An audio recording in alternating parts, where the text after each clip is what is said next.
This is The Poet Speaks, a show all about oral tradition. Hip-hop and cardboard boxes on the block, reggaeton, bandolero, soy yo, heavy metal, punk rock, and la junior high pop. And what makes poetry so amazing, so incredible, is its absolute fascination and ability to change our lives. The oral tradition, the reason why we speak. This is The Poet Speaks.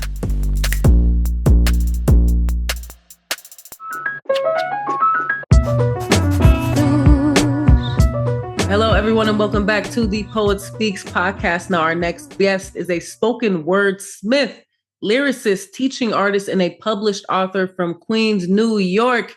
She's been writing poetry for over 2 decades and performed on many stages, including the Bowery, New Eurekan Poets Cafe, Lemon College, Poetry Me Please, JCAL, and Juan Poetry, just to name a few. Now, they are also published author of Chrysalis, Not Quite the Butterfly, a poetic memoir, now available on Amazon. Everyone, please welcome to the Poet Speaks podcast, Keys Will. Keys, how are you? I'm good. Thank you for that intro, Amanda. That was beautiful. I feel like everyone needs an intro. Everyone deserves a nice intro to whether you're starting your day, ending your day, middle of your day. It always feels good, right? Yes. Absolutely. We always need that reminder of how great we are. But no, it's such an absolute pleasure to have you on the show today. Tell me, first and foremost, I ask every guest on the podcast, where are you speaking to us from today? Where in the world? I am in Bed-Stuy, Brooklyn, New York today. Okay, Brooklyn, New York. All right, in the borough. All right, how's New York treating you? How is New York these days with a lot of Well, first and foremost, its weather is trash. This is the fakest spring summer I've ever seen. As I mentioned earlier, I did just get back from Jamaica, so to come from beautiful 90-degree weather to this, 70-degree cold weather, not exciting. But aside from that, New York is New York, man. It's overpriced, crowded. But still good vibes for sure. Okay, bet, of course, for sure. Tell us a little bit. Tell us what is, I think everyone knows New York is the epicenter of culture.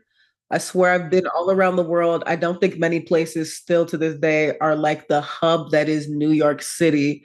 As a poet that lives there and as just the artist that lives there, what is it like to be in the place that is the envy, I believe, of many other creatives from around the world? What is it like to be in New York City as an artist? So to be in New York, specifically in Brooklyn, because I'm originally from Queens, and I moved to Brooklyn for that reason, because especially in Bed-Stuy, it's still a lot of culture here despite the gentrification. But one thing that I do love and appreciate about New York is that there's always something to do, especially for creatives. Like there's always an outlet, there's always an open mic, there's always some type of event for us to go and be able to, express ourselves and share our artwork. And the community is very supportive. I haven't experienced any conflict or any envy or any jealousy, or it's like, oh, your poem is whack, it's very much like we go out to each other's shows and support each other. So the community here is really great. I've built a lot of great relationships with people.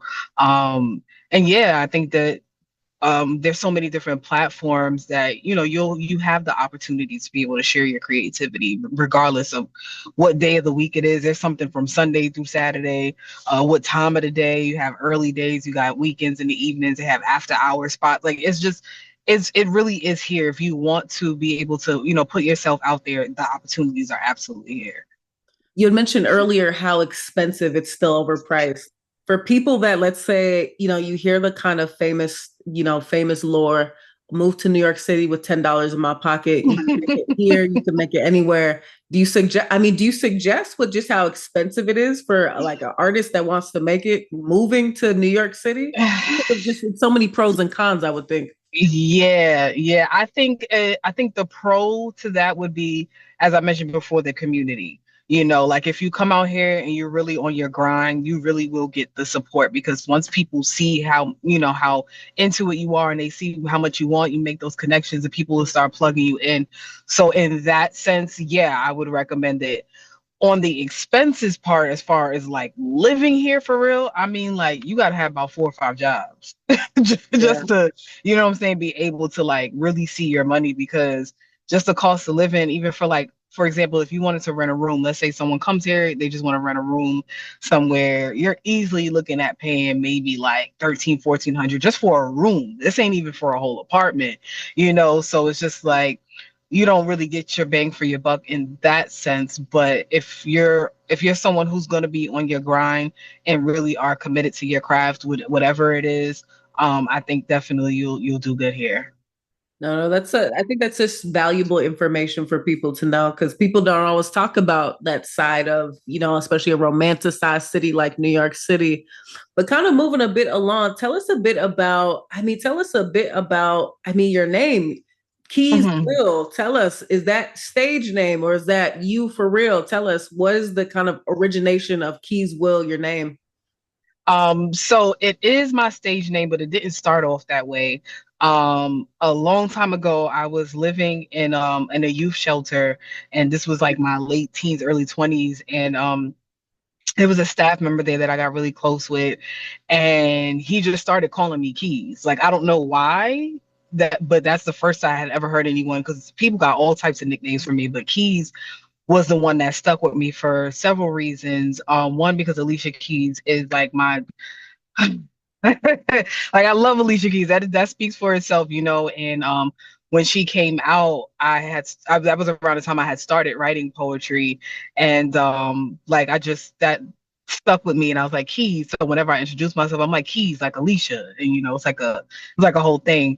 Um, but it's also I would say like a derivative of my full name, like my given name, which is Ikea Williams. So I kind of just like took that and Keys Will, and it just stuck. So yeah. For sure. That's what's up. Okay. Yeah. So Alicia Keys, since you live in the city, Mhm. have you seen the Broadway play? What is it? A Hell's Kitchen. Yeah, have you seen it? Yeah, I have not yet, but it is on my summer bucket list. I have been trying to get to that show for months now, but I absolutely will be going this summer for sure. I've heard nothing but great things about it, and I just feel like as a New Yorker and an Alicia Keys fan, I have to go. So I'm definitely going. Absolutely. No, I've heard great things about that one too. It's interesting though. It's kind of, you talk about how that name kind of came to be and how it's been inspiration from obviously your love of, the artist Alicia Keys, just derivative of your actual given born name. It's kind of interesting how that kind of plays a role as we are as artists. We take from different parts of our life to create. What has kind of been your main inspiration for how you write poetry? Is it very similar to how you kind of crafted together your stage name? In terms of, your, whether it be from your memoir to your day-to-day writing, what kind of is your inspiration to create and write, most importantly? Mainly my poems have been about just anything that's happening, like current events, social justice, issues, just anything that I feel like is happening to either myself or just the community or people around me. I like to speak to that mainly, but my vision is to get a little bit more personal. I think a lot of my work is more broad, and I feel like as long as I've been performing, I feel like people still don't know me. Mm. So I've been wanting to tap into like getting a little bit more personal, telling more of, my story through my poetry. So that is what I've been working on. Because I mean, being on the stage is a vulnerable position, and I really applaud the people who really get out there and bare their souls for real, for real. And I just feel like as an artist, I have a responsibility to really just share more of myself. So that's the direction that it's going. But typically it's usually like social justice issues or just, some current event stuff, things of that nature. For sure. How do you, for you, I mean, like you said, you mentioned something really pivotal there. You said getting on stage is such a vulnerable act. Talk to me a little bit about how for did you ever have anxiety jumping on stage, being a poet? And if you did, how did you ever get over that vulnerability to really open up that part of yourself performing poetry? Interestingly enough, I I I never really had stage fright. Like even when I started, so I started performing really like in school, like high school, they had opportunities for us to like do spoken word. And it was just so it came so natural to me. I don't have a problem like speaking in front of crowds and big rooms of people. Like for some reason I it I just enjoy it. I don't know. I know that's weird. Like certain people like what I could never do, but I don't know. For me, it's just always been second nature for me. I do still get like that little bit of nervousness right before I perform, and I feel like that's normal. But I actually embrace it because I feel like because I'm feeling that way, that means that I still love what I do. That means that I still care. If that feeling is not there, then I don't even want to do it. So yeah. Yeah, that's so true though, because it's, when you don't have that feeling of it, like if you just felt whenever you jumped on stage, it's whatever. Let me just jump on Right. stage, I'm ready to go. That means that you don't really have much to work towards because you've already reached the finish line, right? So it's like the fact Yeah. that you constantly still have that feelings of butterflies and things like that means that you still love, you want to perfect what you do. So I guess Yeah, for that sure. really that plays a big role in it.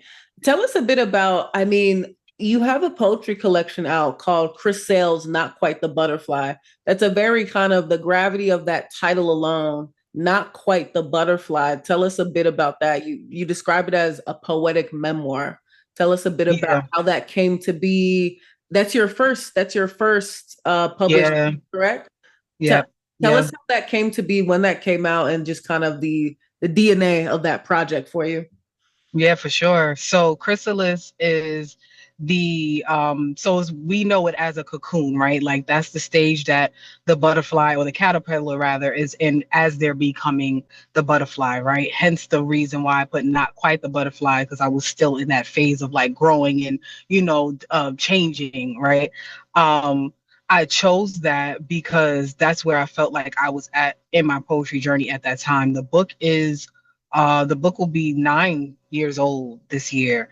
So at that point in my journey, I was still in the beginning phases of performing. I don't think I actually even started performing yet. I was just writing. And I just wanted to show that growth from when I was younger, because I started writing at 9. So I have poems in there from when I was like 9, 10, 11, up Wow. until I believe I was like, when I published the book, I might have been like 23, 24, something like that. Wow. Wow. So, I just wanted to show that evolution. And I think the butterfly, because I also love butterflies, but I just think that that was just the perfect metaphor to show like the evolution and the growth, but not quite the butterfly because I haven't yet arrived at where I want to be yet. So that was kind of how that all, came into play. Man, that's insane though. I mean, poems from when you were 9 years old to the age of 24. How did you Mhm. even unearth those poems? Where'd you get them from? Where did you even get them from? How does someone unearth poems from 9 years old for over? Yeah, I still have, luckily I still have like all my poetry books. I think I might be missing about two, which got lost in like, moving around, but for the most part I've always made sure to keep all of my notebooks and Wow. poems and everything with me because that's, like I said, like I love poetry, and that's like if my house was burning down, I'm grabbing my poetry books first. Wow. Wow. you Wow. know so yeah, so I just kind of sifted through which poems I wanted to select and I thought would help to create the picture because I wanted to show it's a biography or autobiography rather, so showing like my thought process at this age and how I felt about it as I got older. There are some juxtaposed poems in there where you'll see a poem from where I was at a certain age, and then later on my new perspective on that same topic. Mm. So yeah, that was just, it just kind of fell into place that way. I didn't really plan it out like that, but to me, it was the only thing that made sense. So Mm. Tell me a bit about what that kind of process was for you then, unearthing those poems. And you really at that point, I don't even know what your distributor, who that was in terms of press or publishing, but tell me about what that kind of even just journey was for you to see from age 9 to now you were 24, 25, whatever may have you, early 20s. mhm. What was that even process? Just was it cathartic for you to look back on that? What was that feeling like seeing stuff you wrote from then and now? Like, do you see how much of a change you've made? What was that like? I think for me, when I read some of the poems from when I was younger, I really sat with them and I was just like, I wrote that. Like just to think like my mindset, like what was I going through at that time? Like why did I write that? And just seeing how powerful those pieces were, because even though they were simple, they were still powerful. Like they spoke to whatever I was going through at that time. And I didn't even believe that I had wrote them. Like reading back at them, I was just like, I wrote that. Like I still feel that way about some of my pieces. I'm just like, my mind at those times was really just like there's so much depth to it, and it still shocks me even. But I loved that, being that I picked poetry up at such a young age, being able to really craft it in a way where it speaks to who I am. Mm. And that was something that was consistent. It has been consistent throughout all of my poetry. Like I can hear my voice and I'm like, yeah, that rang true for me. Like that was me. It wasn't me making up this, poem just for the sake of like, yeah, I wrote a poem. It's like, no, that's me. So it was very reflective. And yeah, the experience was I don't even know where I got the idea to create a book out of it. I think I just felt like it was time. And I did self-publishing. So you publish self-publishing through Amazon. It's called uh forget the name of the program, but it's a self-publishing program through Amazon that I did. And I just did research on, how to do everything, how to get the ISBN number and the barcode. I worked with an illustrator on Fiverr to do some of the little images in the book. But it was pretty much a DIY process. And I was very proud of myself at the end of that, just seeing something through to completion. And yeah, it was a dope experience. Where'd the name Chrysalis come from? So that is the name of the cook. So it's the, I guess, the, just for lack of better words, the correct term for what a cocoon is Got you. actually called a chrysalis. Yeah. Got you. Got you. Okay. Wow. Wow. Wow. Tell me, out of that whole process, now you said that was about 9 years ago, you said, I believe that you hmm said that got published. What is the most profound or most important thing you learned about yourself during that whole process of getting that book published, reclaiming some of those poems that you wrote in childhood? What was the most significant or important thing you learned about yourself? Definitely like perseverance, Mm, and like I mentioned, just seeing something through to completion because it's tangible, right? It's something that's like, I did this thing, I had this idea, and I followed through with it. I completed it, and now it's something that lives on forever. Like, you have a book, and it's just like it's not something that expires. It's like, no, I have this thing that really represents like this is me. This is at some point in my life, I wrote a book. Um, so I really just learned like that perseverance, that determination, not making any excuses, especially because during the time that I published the book wasn't the best living experience for me either. mm. But throughout that time, I still was like, this is the goal and I'm gonna get it done. I have no excuse. There's no reason not to do it.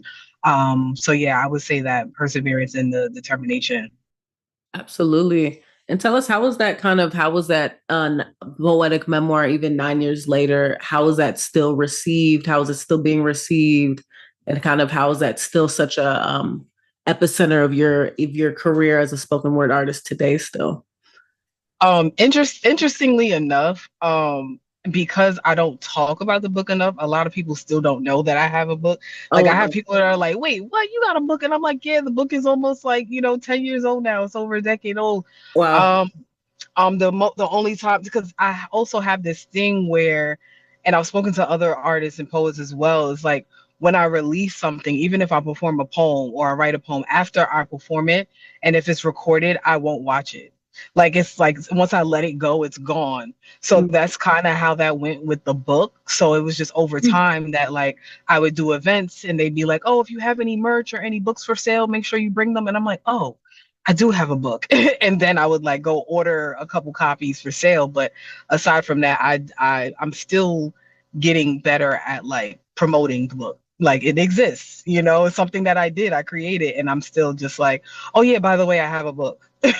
So Tell me what's up with that. Why why don't you why is that? I'm so curious because you did the way you described it, it seemed like such a passion project. I mean, you literally birthed that. I mean, you created it, the illustrations, the self-publishing, those are such labors of work. Like I said, being yeah, able to pull poems from when you were childhood till now, that's like even an emotional labor that yeah, you're doing. yeah. So what made you then what's up with that? I'm just so curious. What made you not want to press that as much as I you don't I don't know. I honestly, I really don't know. Like in the beginning, I did. Like I had 2 book releases, mm, book signings and everything, and then I celebrated it on its 1 year. I did like a 1 year birthday party for it. nice. Yeah. And then like after that, it just kind of was just like, okay, on to the next thing. I think for me, because I'm so creative and I have so many different creative ideas, that it's hard for me to just hold on to something when I know I have way more to do. So I think that's what it is for me. I just kind of just like move along, like once it's done. Mm. So That's an interesting thought process because when I think of the things I've done, I always look at it from the perspective, and this isn't even good, but like this is just my perspective. Keep talking about the things you've done because it's easier to get more when you've done things already. So if I mm, had a book, I keep mentioning, oh yeah, I have a book. To them people like, oh, you trying to write a second one? I can give you even more. You know what I mean? yeah, yeah, yeah, But then I yeah. guess there's also the side of me, the mental wellness. Just celebrate the fact that you've even accomplished this. Most people can't even self-publish a book. That's hard as heck. You know Yeah, what yeah, yeah, yeah. I'm getting better, celebrating my wins. I'm learning. I And that in itself is a process. But yeah, I'm learning. well, tell me more about kind of moving on from your first poetic memoir. What if for you? I mean, in between, as we see, you've been writing poetry now over 2 decades. You performed in places like New Yorkers Poets Cafe, colleges, Poetry Me Please. Tell us now, kind of, what is that journey looking for you? Are you interested in, just becoming more, solidifying your place as more of a performer, or do you really plan? I want to write another memoir, taking a more of an introspective look. Where's the kind of your direction now that you want to aim your talents at? Yeah, so it's several different areas, but all in alignment.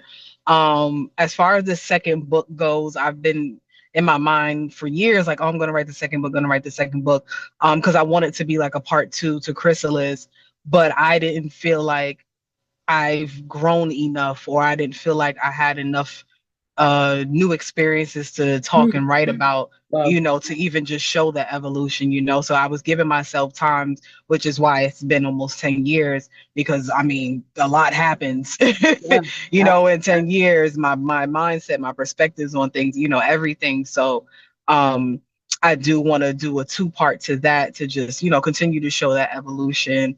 I've been performing, but I also started slamming a couple years ago. So doing more of the slams, for people who may not know, like it's different from just performing because it's competitive, right? Sometimes it is for cash value, or other times it's just for like bragging rights, depending on the platform, Yeah. and that does push you to sharpen your pen for real, because I mean, the New York scene alone, these poets out here, which are some of my friends, but like their pen game is crazy, Yeah. so it pushes you to grow, because you can't just be like, oh yeah, I wrote this. It's like, nah, like you got to do some reading, you got to do some some research, you got to like really put in that work. So um just for myself, despite aside from just the competing part of it, is just for myself to be able to grow as a writer. um and then also I do perform private events, so I actually have a wedding this Thursday that I'll be Oh wow. performing at. So I customize poems for like the bride and groom, or the people getting married, because it's not specific, but to Sure. anyone who's getting married, I'll customize a poem for them and then surprise them at the wedding. They don't get to hear the poem until the Wow. wedding day. And that's been one of my favorite things to do because um I by nature am a gift giver. Like I love giving gifts, especially personalized gifts, and being able to use my poem as a gift. And being able to create that memorable moment for people has been like it's just one of my favorite things to do, and I really enjoy it. So that's more, I guess I would say, like on the professional side of it. Mm. And then in addition to that, I also started my greeting card company. So Oh, I do make greeting cards, for all occasions, all events. Right now I have an Etsy shop for it, and I'll be eventually moving that to my own website, which is being built right now. So yeah, that's all in alignment, different little pockets. But absolutely. No, I see the absolute all of it is all in alignment. It's about that poetic expression, right? Tell me mhm. a little bit more about that. I remember I talked to a guest on this podcast like about 2 years ago. I remember her telling me one thing she loves about poetry and one thing she'd advise people is, expand your reach of poetry beyond just writing a book, right? Beyond writing a Yeah. chapbook and performing. And it's like when I hear you talk about that from the greeting cards to you're the first person I've seen a poem weddingographer. You know what I mean? Mhm. I mean, I really, love for that one. real, because A I've, weddingographer, right? I've never heard of someone, a poet, doing that. I've definitely seen poets perform. I guess maybe it was like in a movie, but I don't think I've ever seen that in real life. I don't think people think enough of that, right?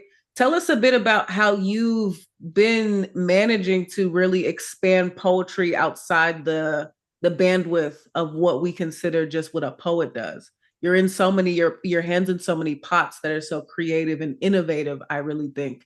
Tell us a bit about Yeah. how you kind of got to this point. Yeah. So going back to your point of like, you're saying like you never heard or seen it in that arena before, and not just publishing a book, right? Because that's everyone's go-to, right? Like you become a Yeah. poet, you write a book, you perform. And for me, my mindset has always been like, but is that it? Right? Mhm. Like, is there more? Because for poets, even though music and poetry goes hand in hand, for poets, like, so for example, as a musician, right, like if I was to be making music, the goal typically is to be mainstream, right, and like be, at this pinnacle, right? I want to get a Grammy, I want to do all these things. But for poetry, we kind of hit a ceiling very fast because Mm. the furthest we get typically is just on like major stages, which is great, right? But you have to constantly do it and just, put yourself out there and be like, okay, you're one of the top poets in the country or the world even, but then what else? Yeah. You know what I'm saying? Like what comes from that? And even thinking of it from a monetization standpoint, because this is our craft, like this is an art, and we get to not be the starving artist, stereotype. It's like, no, we really can monetize this in ways that are tangible and actually like sufficient for us. So Mm. that was what my mindset was when I was really thinking like, what can I do with this? Where can I take this? And how can I do it in a way where it's actually like wanted and needed and Mm. beneficial, because I'm like, yeah, I could write poems for people, but like, okay, how do I do it in a way where it's actually impactful? And for me, I had first did it for one of my really close friends for her wedding. And to this day, I think she got married maybe 3 or 4 years ago. And to this day, I mean, people are still like, that was like the best part of the whole, ceremony. Wow. Um, and it's still one of my favorite things that I've done so far, because the way that I'm able to craft these pieces in a way where it's super personal for, both partners, but also including the families and friends in it as well. So it's an all like immersive experience with the poetry. Um, and that's my way of exposing people to, like, because I still meet people that are like, I've never been to a poetry show, I've never seen it.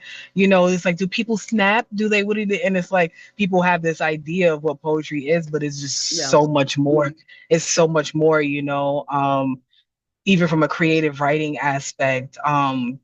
So yeah, I think my thing is always just like, what's the next thing and how can I do it in a way where it's innovative? Yeah. And I guess the next natural question for anyone that's listening would be kind of how does someone even begin to get inside those spaces? because I'm sure it's like a lot of people, they'll hear that, but they'll be like, well, how do I even find people that would want me to perform my poems at a wedding? How do I even get a greeting card business with poetry? How do I even get that off the ground? So what is your advice to people to even start that want to be more innovative with their craft? This is where like community comes in for real. You know, just be, you in any arena that you're in, whether you're an artist or anything that you do, you culinary, whatever, you have to put yourself out there, right? People are not coming to you, especially in the age of social media. It's an oversaturated place, and it's really hard to like, you know, stand out. You got to really push out the content and, you know, maybe even put some money behind it, you know, marketing and all of those things. It really is one of those things that you have to really put in the time and the work into. I think for me, I love talking to people. So and I still believe in like that interpersonal connection as opposed to digital. So for me, like I'll just be talking to people, or I'm at that age where a lot of my friends are getting married, right? So it's like I'll hit them up like, hey, I would love to write a poem for your, you know, your wedding kind of thing, and just being in the top of their mind and reminding them like this is what I do and I can do this for you. So it's still that like, you know, reaching out to people individually as opposed to just putting up a post and hoping that, you know, it finds you. And I'm not saying don't do that, you know, it's a both and kind of thing, but I think going back to like hitting the ground and really putting yourself out there to be like, hey, this is what I do. This is the service I offer kind of thing. So, yeah. I mean, yeah, I think it's really like a networking game. I completely agree with you. And like, it's not even who you know, but who knows you to really kind of score those types of jobs and things like that. And that's kind of, I think that's the tough part for most people. You know, if you don't have that kind of and it's one of those things, I'm with you on that. It's the in-person vibe is so much different than sending an email. That cold cutting email really like that could go straight up in someone's spam. People, someone gets that on a Friday afternoon, they'll forget all about it next week. They'll be like, "Nah, dog, I'm not responding." They'll never respond back to it. So it's like with email, it's very tricky, right? So it's all those things, and then some kind of starting from the network that you have on the ground in person, and really building from there. But I think that's the issue too. It's a grind.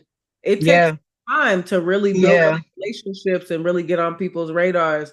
How about for you? I mean, what does that grind look like? You know, have you ever found yourself having that kind of maybe impatience and being like, dang, this is a lot. This is not I love my dream, but this is a lot. I think a lot of artists maybe face that like I've been, you know, what someone may say, I've been grinding for the past 10 years. Where's my break? You know what I mean? Yeah, for sure. I think for me, what helps, because I'm big on timing and like, I feel like, oh, it's been this amount of time. Why isn't this happening yet? Right. What I've learned, and this is within, I would say the most recent year to 2 years, is not comparing my journey to anyone else's and just knowing that like, the opportunities are going to come, right? Like I am who I am. The people who know me and know what I do, like the opportunities come to me. Right. In the beginning, it was very much like, you know, you got to reach out and say, hey, can I, you know, perform or things of that nature. And that's in the beginning, right? Because you're still, you know, putting yourself out there. But now it's like people will be like, hey, I got this event. Can you come perform? You know, so that already is a testament of itself of like, okay, I got that part down packed. I don't still have to go looking, which is a blessing. Absolutely. But like I said, not comparing my journey to anyone else's. So whenever I'm working on something, I just know that I have to commit to at least 10 years, right? Like if I'm going to do this, it could take 10 years for this to pop off for real. You know what I'm saying? But being okay with that and being realistic about that, because like if I know myself and I know that I'm not putting in that work, I can't expect this thing to just pop off in a year. Right. Like I haven't put enough work. I haven't put it out there enough for people to really know like, oh, she's doing this thing, you know? So for me, it's just, you know, remaining consistent and knowing that really consistency is the name of the game for real. No, you're completely correct. It really, really is. And it's, like I said, it's consistency and it's keeping that positive attitude. You're right. But also I like what you said, being realistic about it as well. It's like I really, yeah, 10 years is definitely probably the benchmark. I mean, people see overnight success, but you don't really see what they've been through to find Yeah, that mark. And it's like yeah, even yeah. when you quote unquote hit the mark, it's always, well, how do I There's make always something to, right, how, right. How do I yeah, maintain that? yeah, I mean, and maybe Yeah, you can speak more on that. It's one of those things, people talk about getting to your dreams, climbing up there, but then once you achieve your dream, how do you now maintain your dream? yeah, yeah. I think for me, because someone once asked me like, oh, like how are your dreams going, or like are you living your dream or something like that. And I'm like, yeah, I'm living a part of the dream that I had before, Yeah, right? In terms of like me being able to get on stages and travel and perform and facts. people know who I am. It's that, right? Like that's part of the dream, but that's not it. Mm, Um, I think knowing what your end game mm, is really is super important, right? Like you gotta have some type of like, this is where I see once I reach here, I'm like, okay, I'm good.